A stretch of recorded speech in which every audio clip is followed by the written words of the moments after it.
this. I'm going to skip this. Forgive me, it's really interesting, but I want to get to the very end, which will really tell you about how miserable our future really is. And it should give us a kind of cosmic humility, which is the other thing that should be characteristic of science. A humility, the recognition that we don't understand everything. Bill Maher talked about it last night. What pompous assholes like Rick Warren, who claim to understand everything, are an anathema to science. We should realize that where there's more we don't understand about the universe than we do. And I want to give you an example of this. The far future.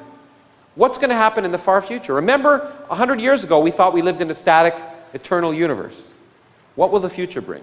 The amazing thing is, for civilizations that live in the far future, what will they see? Well, the universe is accelerating.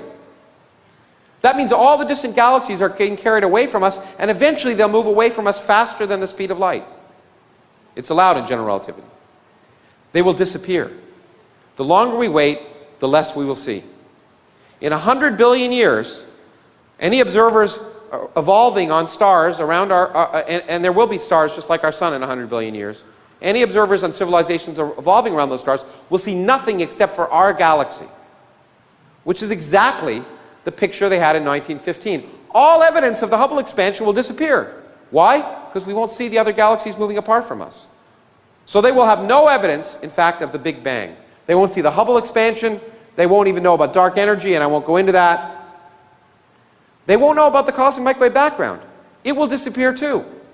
It will redshift away, and it turns out, for fancy reasons, there's a plasma in our galaxy, and when the universe is 50 times its present age, the microwave background won't be able to propagate in our galaxy. All evidence of the Big Bang will have disappeared.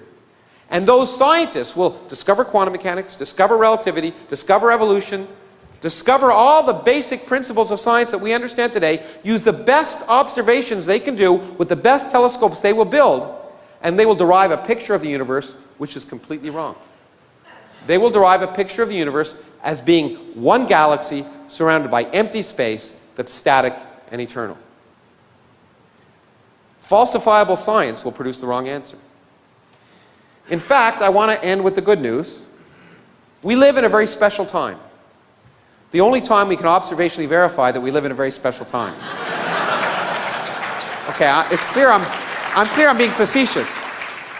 What it really should tell us is we've discovered this crazy picture of the universe that we don't understand at all. It all holds together. But maybe if we had evolved 5 billion years earlier, there would have been observables we could have seen that would have changed that picture. Maybe 5 billion years in the future, it'll be different. The universe remains mysterious. And that is great. But I do want to say, in the far future, this is the picture. We will be lonely and ignorant, but dominant. And those of us who live in the United States are used to that. Let me end. Okay, that's the end. Thank you.